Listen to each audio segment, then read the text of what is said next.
Καλησπέρα σε όλους.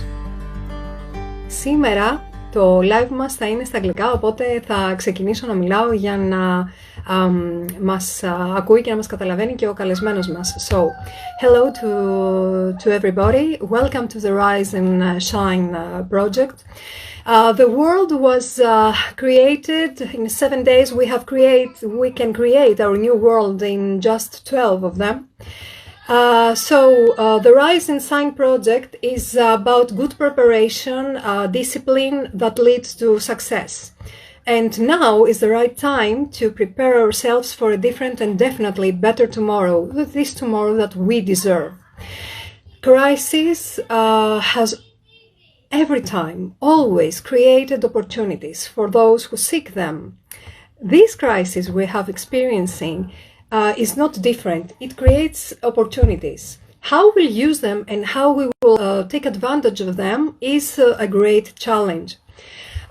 Our aim here in the Rise, Shine and Shine project is to strengthen and inspire you, to suggest new techniques, suggest new ideas and enhance your skills, to widen your knowledge and offer valuable tools in order to rise and shine. It is a hub of practical solutions and ideas for immediate application in your daily work routine. This is a unique opportunity to receive accumulated, focused and substantial information. Today is the day that I have the great honor to host my dearest friend and mentor, Sir Steve Clarke. Let me bring him on stage with you. Some minutes to have him with us. When I met Steve, we were, Steve, hello mate, how are you? Connected, really good, Izzy, thank you very much. How are you? I'm great. I feel great that I have you here with us today. So I was telling a story now, you should hear it, is how we met each other. So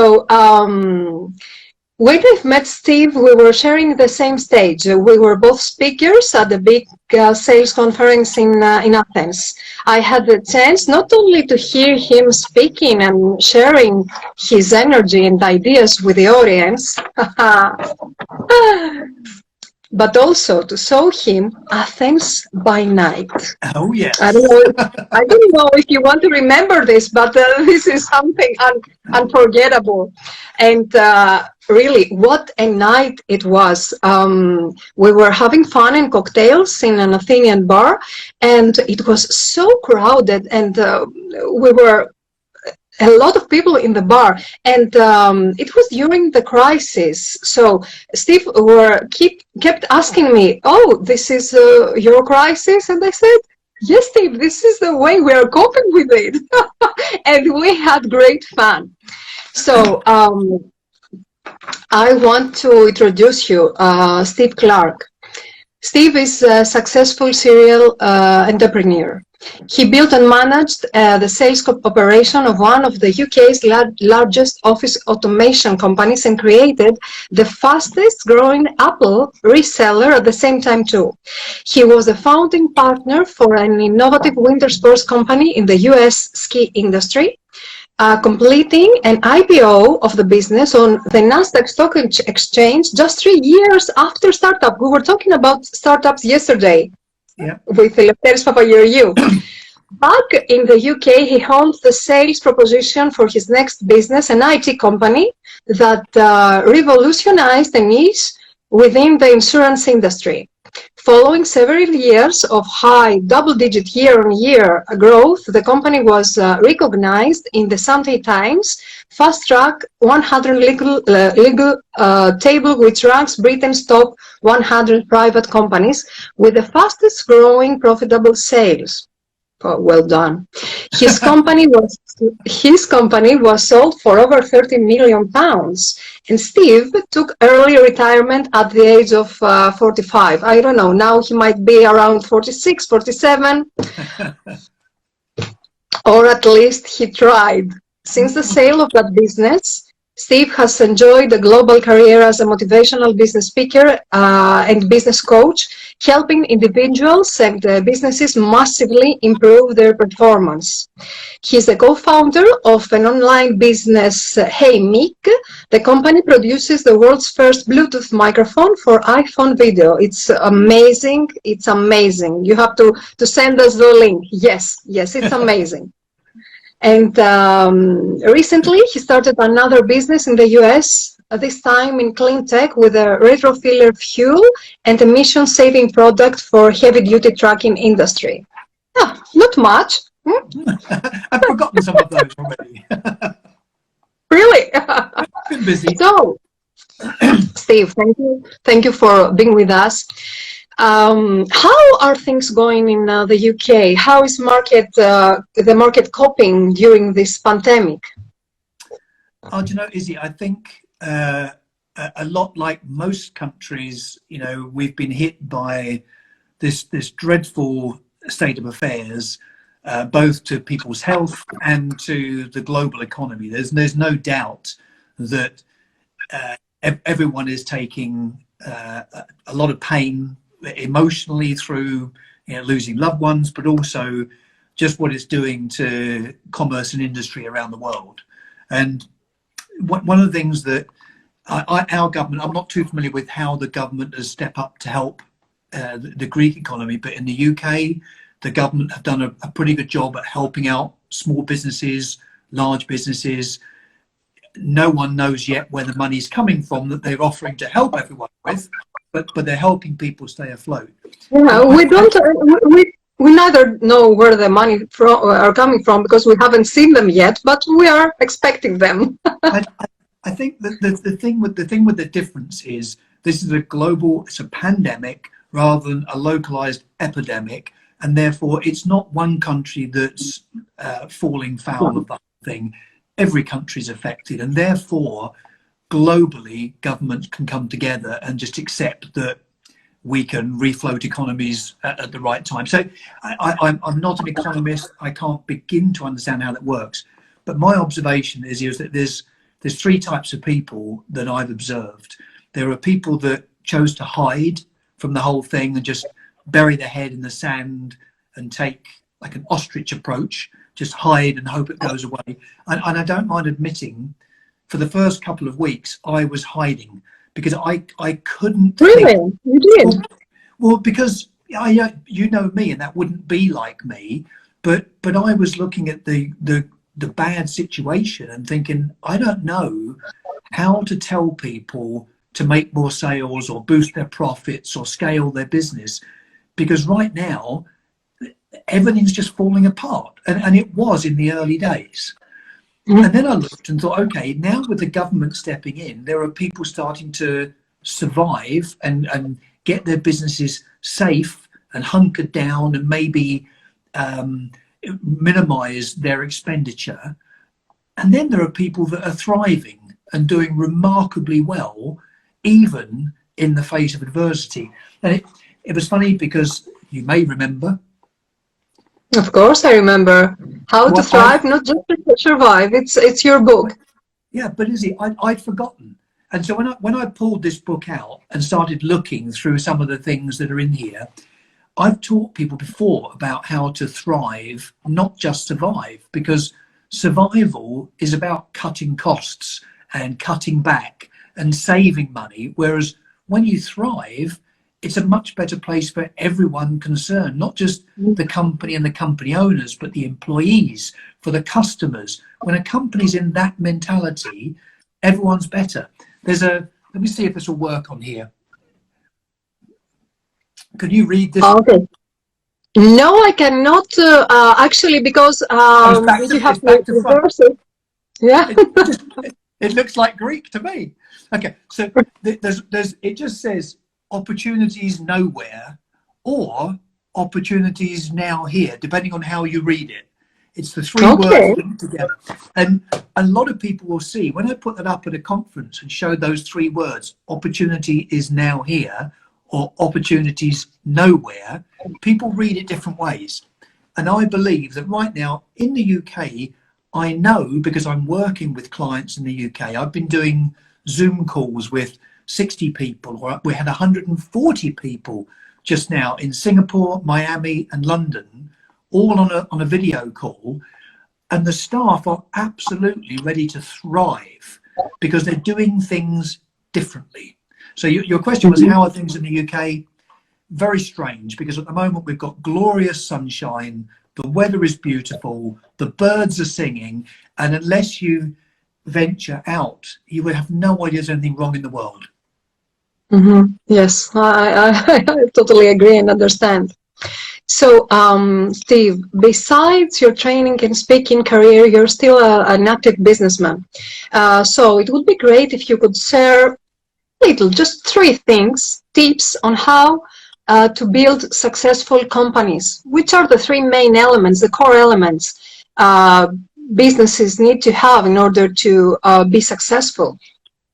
Okay, well, again, if you asked me this a few weeks ago while I was in hide mode and I was tucked away.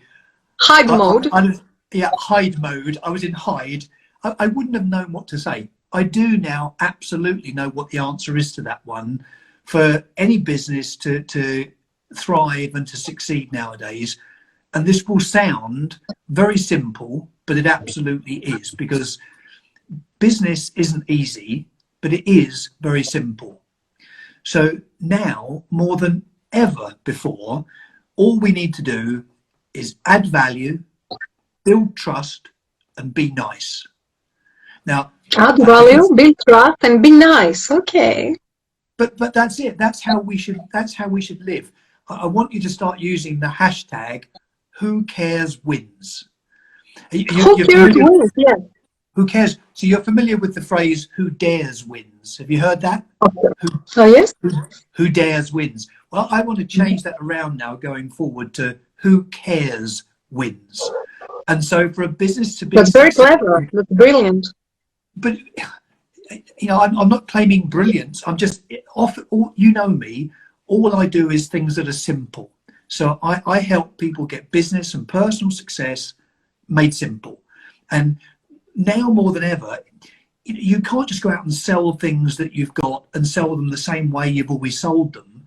It's not going to work. The world has changed, and we're not going back to the way it was. There will be the new normal that people keep talking about, but businesses can thrive right now if they will add value, build trust, and be nice. So there's more that we can talk about, things that you should do to adjust. So because I'm saying you can't sell the way you've always sold, here are 3 things that people need to consider. Is that you need to sell differently, sell to someone different, or sell something different. So sell differently, sell something different, or sell to someone different. Because if the people you were selling to have been knocked out of business because of this new crisis, you can't sell to the same audience if they're not there. If what you were selling, like you and I was selling myself as a conference speaker to 1,000 people at a conference in Dubai. Well, there aren't going to be 1,000 people at a conference in Dubai. So I've got to sell differently. So now I can sell people a motivational and practical leadership talk or sales talk, where I can work with their sales teams globally, but we can do it via the internet. Yes. So sell differently, sell something different, or sell to someone different, and it will work if you can look at those solutions. Yeah, those are great solutions and a very, very nice perspective. Why caring is important? Why you've told me earlier about the hashtag that who cares wins. Why caring is so important? Well, because right now, I mean, just from a humane perspective, right now, I don't know. We spoke yesterday just as a catch-up call, and I know that you and your family are well. But other people are going through a dreadful time with this, either with the fear of getting ill, or they've got someone who's in hospital or on a ventilator, or that sadly has passed. And so if you don't care about your client, I've always come from this place with my business in that I would much rather help someone, because what I know is if I help you or someone else without expectation, there is the law of reciprocity. Does that word translate for you? Yeah. So that I don't expect, by me speaking to you and your audience in Athens for free, to offer some help and advice. I'm doing that because I care. But what I know is the law of reciprocity somewhere will very likely kick in. Because yes, it will. Surely it will be. I know that next year, when you're hosting an event in Athens and you want some speakers to come and you're paying speakers to be at an event, I might get a phone call to say, would you come and join? You're invited anyway. You're invited. You know that. But you know that we are going to have a lot of speeches together here in Greece. I'm sure we will, and other places too, because we'll bring you over here or bring you to places that I go. So who cares wins is so important, just because right now there are three things, and I'm doing everything in threes to keep it fairly simple. But there are three things that I think we should all be doing right now while we're in lockdown and we're in this kind of place that we're in, is be present. So if you're with someone at home, or you're on a Zoom call with a customer or a phone call, be present. I'm so tired of seeing people at restaurants on a hot first date, and they're sitting there across the table on a loving first date, but with a cell phone. Yes, with a cell phone. Yeah. What's that? Stop it. So I would say, number one, be present. If you're present, be present. That's the number one. Number two is learn to be a better listener. So use this time right now. Maybe you can learn another language or play an instrument. One of the best things you can do is be a better listener to your kids or your husband or your wife, but learn to really listen and be present, and then also be compassionate, more compassionate than you may have been before, which is why the who cares wins is so important to me, because I believe this gives us all an opportunity right now to actually care more about the people around us and care more about our customers. What customers will want coming through the other side of this, they won't want your sales pitch that you were giving them 6 months ago. They won't. They won't. They want to know that you care about them. So who cares wins should be at the top of all our minds, so that you can phone someone and say, how are you? How's this all affected you? How can I help you? Yes, that's great lessons you're giving us today. And lessons in life. Lessons learned in life. And you told earlier about being present. And I need to add that being present is the present of communication, of effective communication. Yes, this is a true gift, present. So you say in your seminars, find a way, not an excuse. What are the main differences between people that are finding ways and people that are finding all the time excuses?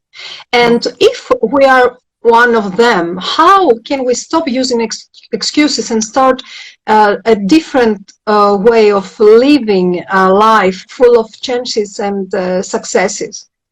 Okay, so I've used that at seminars. I've used that phrase of find a way, not an excuse, because for sure one of those is much easier to do than the other one. It is. It really is. Particularly right now, it's so easy to find the excuse as to why it won't work. So here's the thing.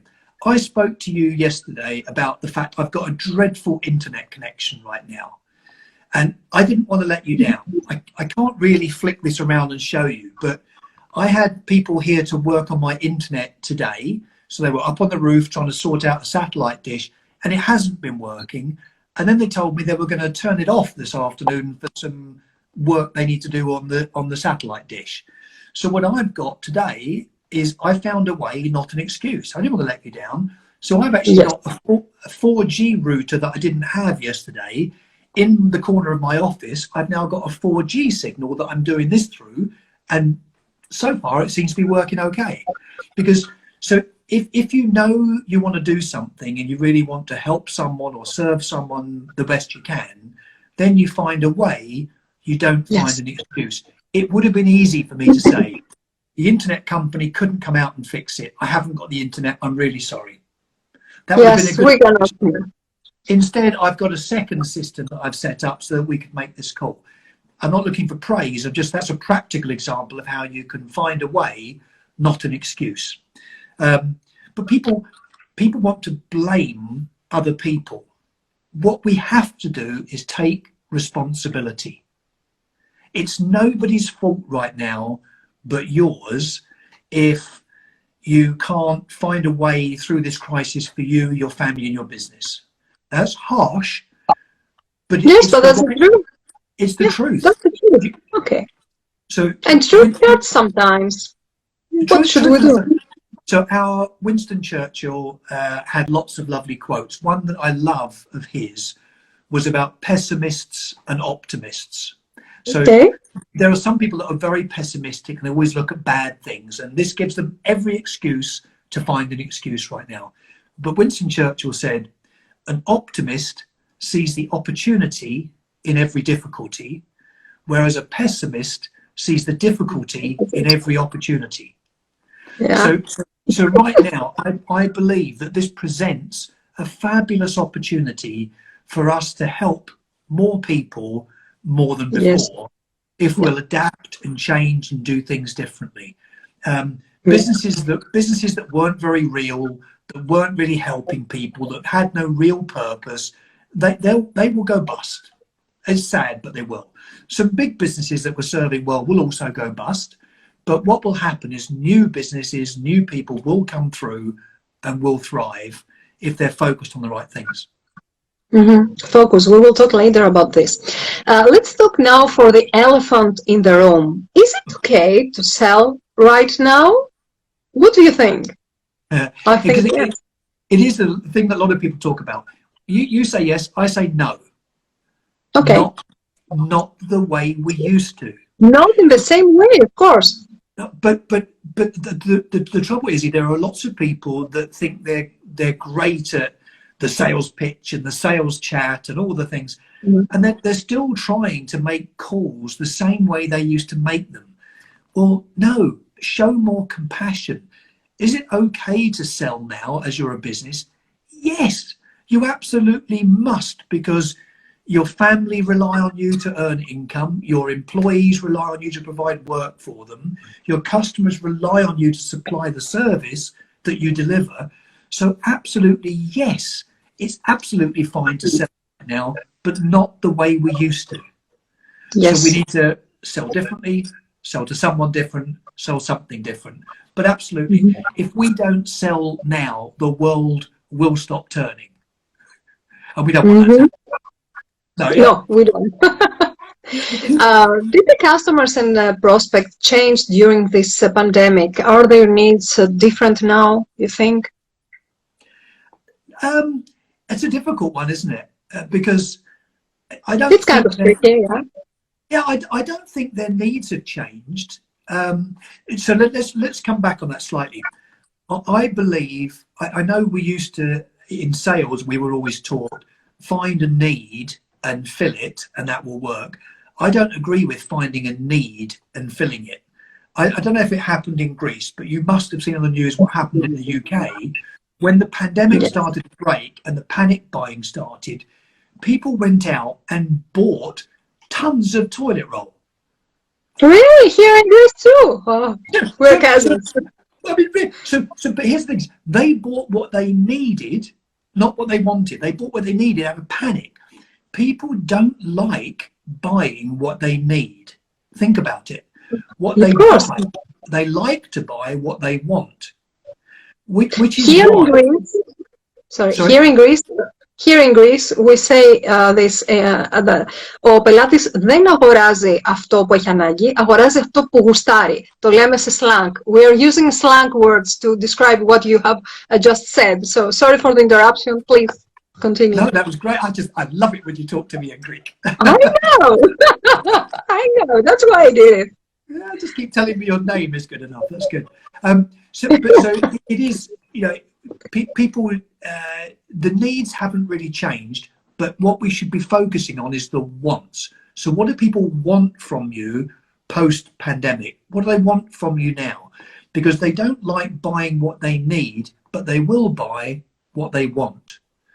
My youngest daughter works for a company called Amara, and they sell online only, and they sell they sell designer goods for the house. So lovely cushions, lovely candles, upmarket products for the house. Their sales are going through the roof right now. They're just selling so much stuff because people are buying what they want to make them feel good.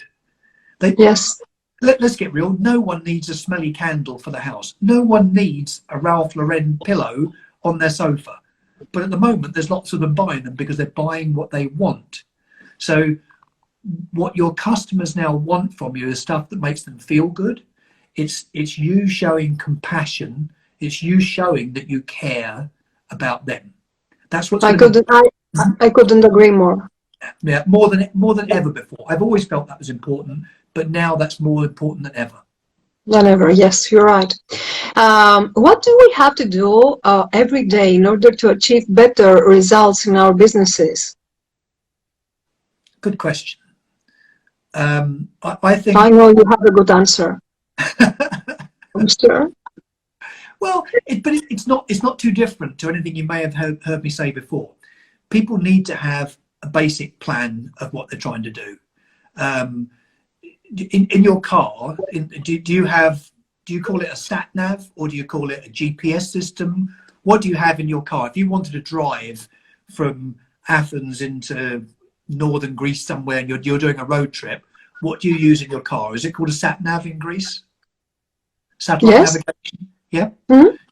So people get in a car and they use their sat nav to go from here to where they want to go to, and it tells you where to turn and what to look for. And yet in business, quite often, they open up the doors for their business and think, let's go. But where?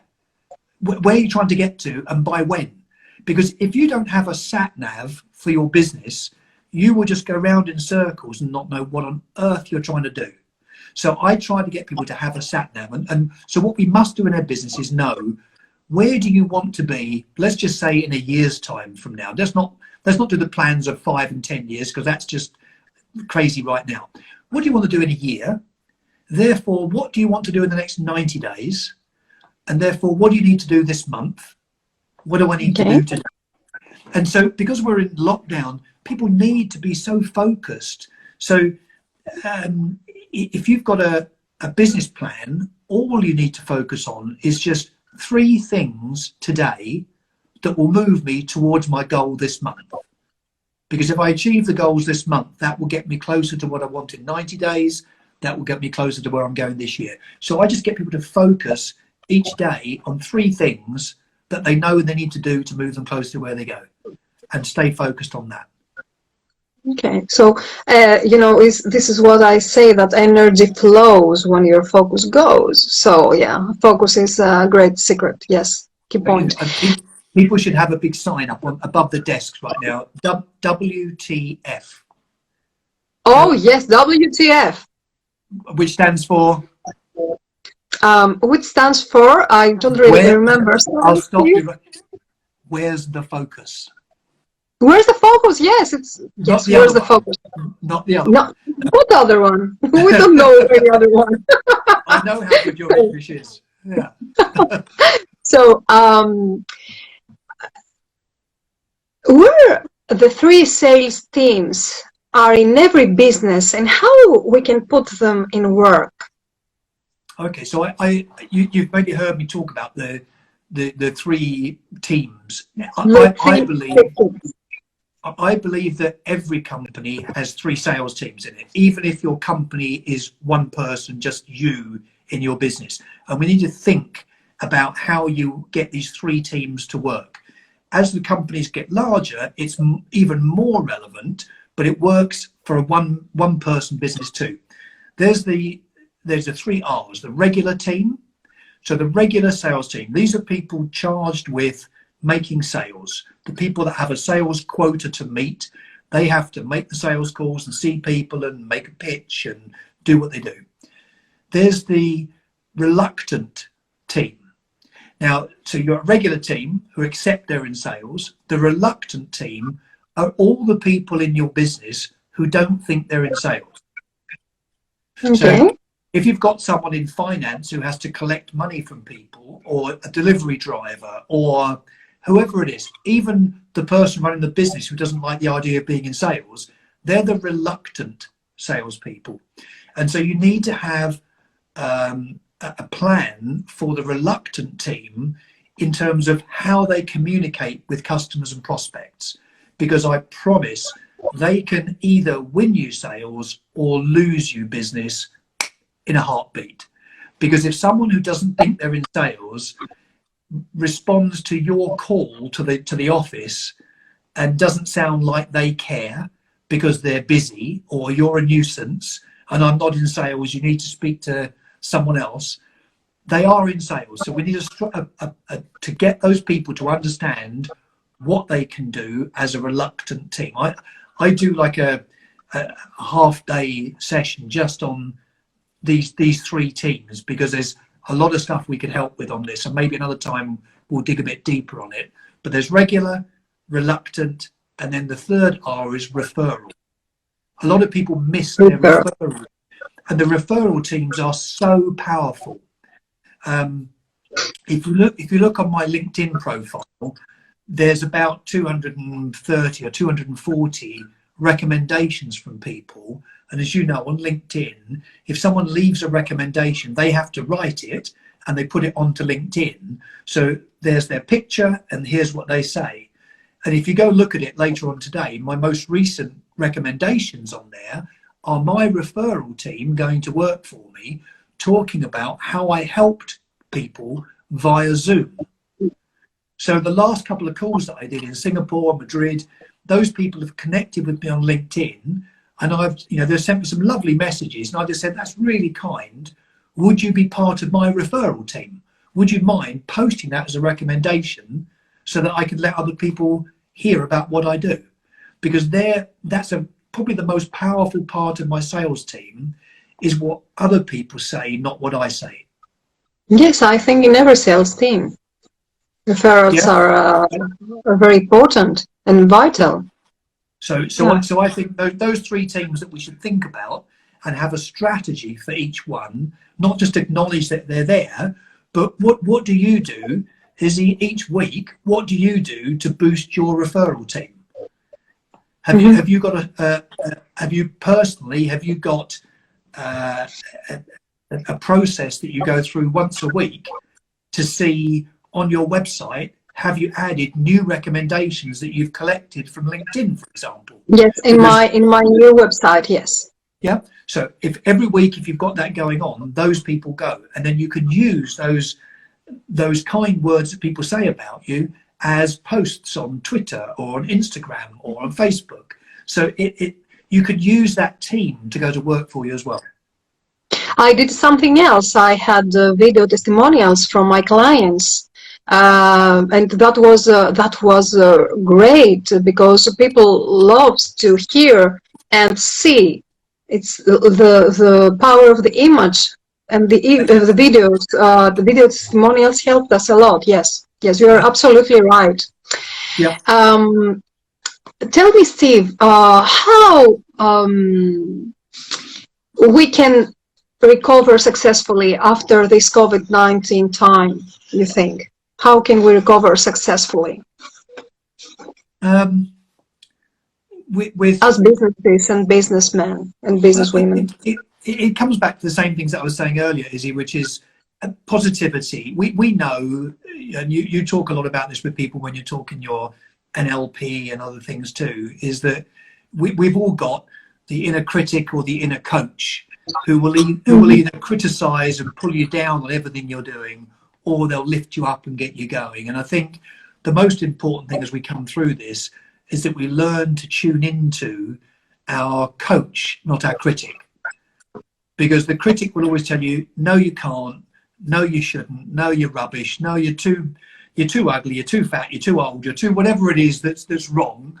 And because if you say to yourself, if your internal dialogue is, why does this always happen to me? Yeah, Then it's negative internal dialogue. Yeah. Then your mind, we're just wired in a way that your head goes off and tries to find all the reasons why you're useless.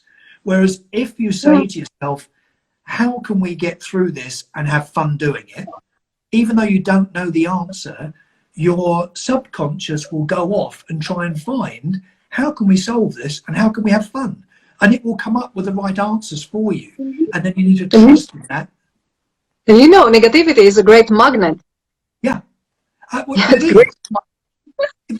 but it is. And positivity is what, it is a mindset. It requires a bit of brainwashing to make yourself feel good. But, I'm positive and upbeat, but I have some bad days too. We all do. But you've got to learn how to tune into making it right. You have choices. That's good. You have choices. You can make a choice. How do I want to feel? Yeah, but everything like that in life is a choice. I know that you don't choose to contract COVID-19. However, there are certain things that you can do that will prevent it, because if people will social distance, if they will keep their 2 meters apart, if they will wash their hands, if they will do those things, they can isolate and not contract it. But there are other things. There are other things for sure that you can set your mind up to achieve the things you want to achieve. And if you do your 3 things a day and you work on a plan to get there and you don't get distracted too easily. I mean, again, the tough thing, I've worked from home for 15 years. So I'm used to working from home and staying focused. Yeah, remotely. But at the same token, it's a beautiful sunny day here.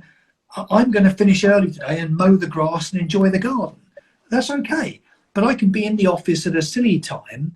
So I have, do you remember me talking before about my power hour? Yes. So the power hour, this might be worth sharing, because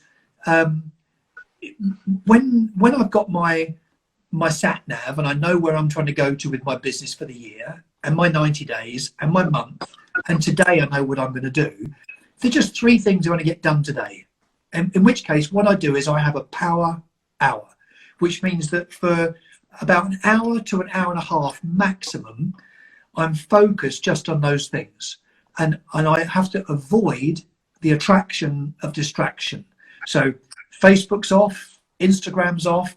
There's a sign on the door here that says, do not disturb. Unless the house is on fire, don't come and ask me for anything, because I'm focused. And even if the house is on fire, if you could try and put a hose on it first before you call me, that would be good. But it needs this power hour where you work right the way through and you get into your focused attention on what you're doing. But we can only work for about an hour like that before you start to come down the other side. It's a scientific proven thing called the Altradian Rhythm, where you go up and you come down again. Yes, it's a process. Yes. So you need to take breaks and things, but what will help us coming through this is to learn how to be more disciplined, more focused, and care more about people than ever before. Great advice, Steve. Great. Do we have to change our customer experience techniques, our customer care techniques? What do you think? I think no. I think we should always have the same customer experience techniques with full of respect and caring. I don't think something should change now. That's my opinion, Steve. So I think you're right. However, I think what people need to do is an audit of themselves and their companies, and whether what they're really offering is caring enough. Because I do believe that if I was engaged with you in business and I wanted to reach you or contact you, I believe that you would respond really quickly in person, because you would care about what's going on. What I don't want I'll give you an example. You know that I came back. This is it's a pretty silly example, but it's a real example. Oh, okay. Okay. So for the last 2.5 years, I was living in California in America. We've come back here, and one of the things that I brought back with me from America is a beautiful big barbecue grill. Great big barbecue from America. It was brand new. So it's arrived here when we moved into our house in the UK a couple of weeks ago. So my barbecue. So is that an invitation for a barbecue party? As soon as the social distancing is lifted, Oh, yes. okay. As soon as you can come. You come over, bring your husband, bring your kids, or you can come over and party at ours, definitely. I will come by myself, Steve. I will come by myself. No, but your husband's the party animal, so you need to bring him. I know he's the party animal. He has already started to party in he's riding here. So he's partying already. So let me just finish this story about the right customer service. So at the moment, so my beautiful barbecue from America, it needs an adapter this big for £30 to change from the American gas cylinder to a UK gas cylinder. There is an adapter available. I found the company online. The sign says they're closed during COVID-19, but their online store is working. So I went online, I found what I wanted, I placed the order. At the checkout, it wouldn't take my payment. Whichever card I used, there was an error crashing up each time. Okay. So I phoned them, and the voicemail says, we're not in the office just now because of COVID-19, but we are checking voicemail every hour on the hour. If you've got a question, we'll come back to you. This was not the Monday just gone, the Monday before. Okay. They haven't come back to me. They've got my order. This over-promising thing, I just can't. Correct. The system has acknowledged the order, but then I've said to them by email and on phone messages, you said you won't deliver until you take payment, but I can't make payment online. Can someone phone me because I can't reach you? And so it's been almost 2 weeks now and nothing's happened. Now, I know that's not the end of the world, but it's an example. You said, what should we do in changing in customer experience? There's a phrase that I use, which is very relevant today, which is inspect what you expect. So inspect what you expect. So here's a funny thing. When did you last call yourself? Myself? Well, so yeah, because if you look at the phone number that's on your website, is it an office number? Is it your mobile number? What number? No, I have my office number, and the last time I called was the previous week. I just have this habit to check things if everything is fine. And yes, I'm a control freak. That's why I called my office. But people don't. And this is why. What people should do now is inspect what you expect. Because you should test your service. You should see what happens when you phone your office, when you email your office. Where does it go? Now and every week, what's happening? So with customer service, it's a great time now to do an audit end to end of your process, from when you generate an inquiry of some sort to how you deal with that, to what happens next, to then how you fulfill it, to how you follow up afterwards, how you ask for a referral to put them in your referral team. What's the process look like? Because your customer experience should be every bit as good as it was before the crisis. But in fact, it needs to be even better, because who cares wins. So if you can show that you really care about delivering exceptional customer service, you'll win. You know, you should act sometimes as a mystery shopper in your own business. Correct. That's exactly it. So inspect what you expect is exactly that. It's to mystery shop your own business. Perfect. That's what everyone should do. Yes, that's very nice. You'll be surprised sometimes about what's happening. Yes, I am all the time. So I have a question here for you. You may start sending questions for Steve. He will answer to every one of them.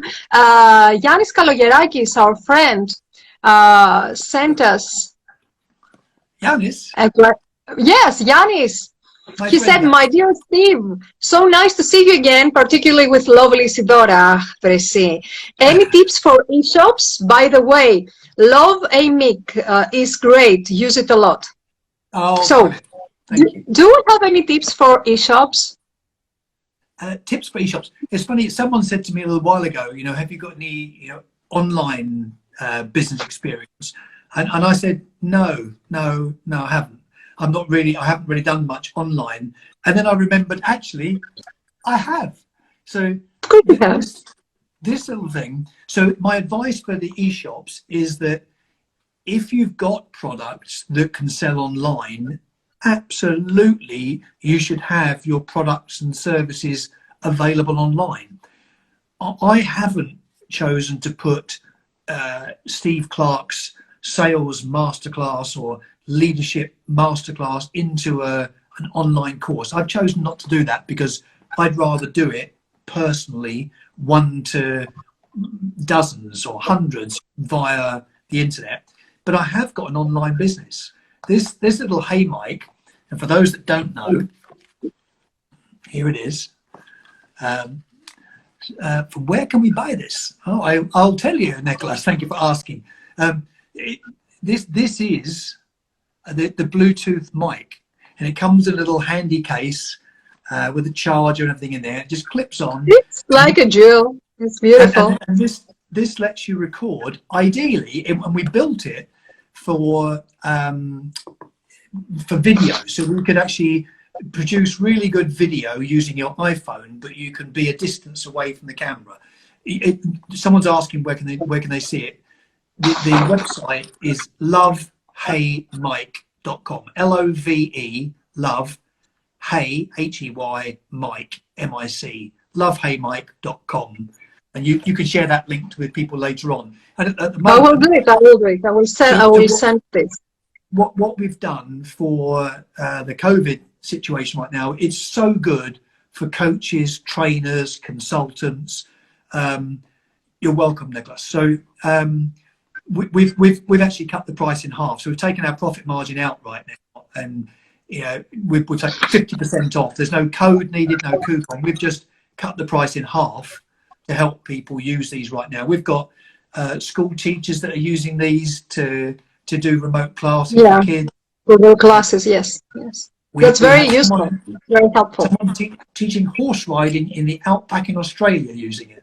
So with an online shop, I think we're still using Shopify. I'm not a technical man. My business partner and the creator of this, Julie, is a genius. Did I tell you how this came about? No, you haven't told me the story. I would love to hear it. Okay, I'll do it really quickly because I don't want to take up all the time. But it was so good in that an opportunity, when you spot an opportunity. Julie came to speak at one of my mentoring groups. I run mentoring groups for business owners, and we have she's your colleague, right? Sorry? She's your colleague. You work together. Yeah. Yes, so Julie and I, Julie, she was a separate speaker, and she came to speak at one of my events with about 15 business people in the room, and she had a tripod set up at the back of a room, way at the back, with her phone on. And when I got there, she said, "Oh, are you okay? I'm just setting up. Are you okay if I record this?" And in my head, I thought, this is going to sound atrocious, but yeah, of course. I didn't say that to her. I was thinking it because she's put a little microphone here, but the camera's 30 feet away at the back of the room. And she clipped this microphone on, and I said, "What's that?" She said, "It's a Bluetooth mic. So it links to my phone, so I've got a high definition camera, but the audio's rubbish, and I don't like cables." I said, "That's brilliant. I want one. Where did you get it?" And she said, "Are you ready?" She said, "I made it." I said, "What?" I said, "Well, why aren't you selling it?" So I don't know how to really. I made this up, and she kind of rigged this microphone to work. So the very next day she called me because I said, "Look, you might not know how, but let's do it together."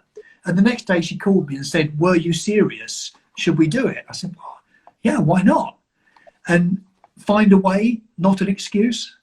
So I didn't know how you manufacture a product in China. I didn't know how to develop... but you found a way. I didn't know how to build an app, but we built and designed the app in the Middle East. We had the packaging designed here in the UK. We built all the instructions. We filmed the film. We got the prototypes. We got the product manufactured, and it was 90 days, almost exactly to the day, from Julie showing me this idea. 90 days later, we had it boxed, packaged, and selling. And this is now sold in more than 35 countries around the world, and produces about 10 or 15,000 a month in sales. Oh, great, Steve. Congratulations. That's great. That's great. And the great story behind the creation of AMIC. Yes. And she is the nicest business partner to have in the world. And she's back in Colorado now, back in the States. But so we talk remotely, but she's brilliant. Until your next idea. Until your next idea. Find it. So, find Steve, I'm waiting for the questions, but until I got them, I want to ask you something. How can businesses get their teams fully engaged? Do you mean now particularly, or at any time? I mean, now and any time. Well, so but now more than ever, they need to communicate clearly with them. Depends on the size of the company, but I've got one company that has about 60 staff, and what they've actually done is they've taken the initiative to say they've got 60 people, but they've got 6 people who have now, they've kind of set up like a welfare group, so that 6 people are responsible for 10 people in the company. And all through the week, that one person in between work is reaching out, having a phone call, checking they're okay, just checking they're right. The chief executive every single night sends them all a YouTube video, just for a minute and a half video, saying, brilliant day again, guys. Can't thank you enough. We've got this new product. This has happened. That's happened. Come on. And he's adapted the phrase, one day closer. And everything he finishes up is one day closer. One day closer. We're one day closer. And his sales are going through the roof. His staff, every Monday morning, I sit in on their group huddle, and it is amazing to see how engaged all of the team are. So what we need to do now, he must be very talented then, huh? He's very talented, but he's got an incredibly talented team. And what he's done, he has recruited all of his people based on values of the business. So he's a completely values-based business. And if people don't fit the values of the company and the team, they don't get hired. Even if they're a sales superstar or they've got a great track record, if when they interview them, they don't fit the ethics and the values of the business, they don't come in. And it's incredible to see how strong the company is because of it. Yes. I know. I want to know this guy. I want you to introduce him to me, okay? I can tell you. He sounds to be... I will do it. And his company is called European Medical Journal, and it's an amazing company, really strong, really powerful, and they're growing. And yeah, they're a great team to work with. That's very nice. So why we should be different? Why being different is something people are afraid of? Well, differentiation is a... Differentiation is important, but daring to be different is a good thing. In my book, keep in mind, everyone's different. From NLP to other psychometric profiles and things, we know how different people can be. But I believe that if you're different, you can be memorable. And I don't mean just by what you wear or how you look to be your differentiator, but how you treat people. That you stand, what your brand stands for, and if you reinforce what your brand is for. So if you look on my website, the steveclarke.info site, it's about business and personal success made simple. Therefore, everything comes through that, in that the website is a simple WordPress site. It's not fancy. The whole website cost me £500 to put the entire thing together. It's not an expensive site. So everything about it is about keeping things simple. It's why I have things like add value, build trust, be nice. It's simple, but it all works. And so being memorable for me, if I go and talk to people that I've worked with any of my clients, the things that they will tell me repeatedly is that I have got the ability to make complicated things simple. So I demystify things and make it simple. That's what I've always done. So that's why I'm different to other. Some people in business want to talk about sort of MBA type speak and complicated business speak. I don't because I can't, and I don't because I choose not to. You choose not to, yes, yes. It's out of your list. So Nicholas, have sent you a question. Can you read this? I can't see it. No, tell me. Steve, how do you mitigate the gap where as an executive you are trying to boost your colleagues' mindset when at the same time your executives do not share the same philosophy and are in hiding? Yeah, Nicholas, if you're meaning that at this particular moment, it's tough, but it's an educational thing. It needs to come back to, and it's an early set when you're really setting up in business, but you can do it part way through. It's really important to understand what your values are, because you shouldn't have someone in the executive team that doesn't fit and share your values. If you're the boss and you've got a team of people around you, everyone needs to share the values. Again, I do it simply, but it's quite a big topic. So my values are fun. And again, some people that teach this, Isidora, would tell me, but they're not values. Well, they're my values, right? Number one, fun. If I can't have fun doing what I'm doing with the people that I'm working with, I'm not doing it. And if the people, no matter they're really good, if they're not fun to work with, I'm not going to employ them. There has to be fun. There has to be a sense of urgency about people. And if there's no sense of urgency and, well, we'll do it tomorrow, that would infuriate me. I couldn't work with someone. Fun, urgency. The next one is commitment. People in my business need to show commitment to what they're doing. It doesn't matter that it's 7 o'clock on a Thursday evening or it's Saturday morning. If my leadership team, if I need to have words, I'm expecting to send a WhatsApp and say, look, I know it's Saturday, but have you got 2 minutes? And if they're committed, they'll do that. And I would do the same for them. Fun, urgency, commitment, enthusiasm is the next one for me. People have to demonstrate enthusiasm for what they're doing. If you don't think that I'm enthusiastic about helping businesses, then we're on the wrong call here altogether. But I love doing what I'm doing. I know you do. The last one is reliability. So fun, urgency, commitment, enthusiasm, and reliability. And if those values aren't met with people that I employ, we won't get on. So Nicholas, maybe the answer is when you do a review of the team that you're working with, I'm not sure if you're employing them or if you're part of the team, but whoever's running the team, the HR department or whoever it is that's there, needs to make sure that you're clear on your values and make sure that you hire and fire clients and customers and staff based on your values.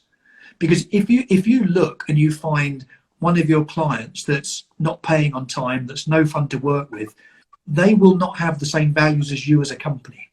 So here's the simple test, because I keep things simple. How you arrive at your values is you think, okay, if HR didn't exist and solicitors and lawyers didn't exist, if they didn't exist and I could hire your lazy ass out the building for any reason that upsets me and you do something that I don't like, if you look at what it is that really upsets me that I'd want to fire you now and there's no comeback from HR, what is it that's annoying me so much that I want to fire you?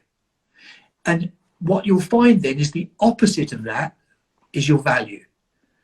So if someone's lethargic and they're taking too long to get stuff done, the opposite is the urgency. There's no sense of urgency. So I would fire someone for no sense of urgency.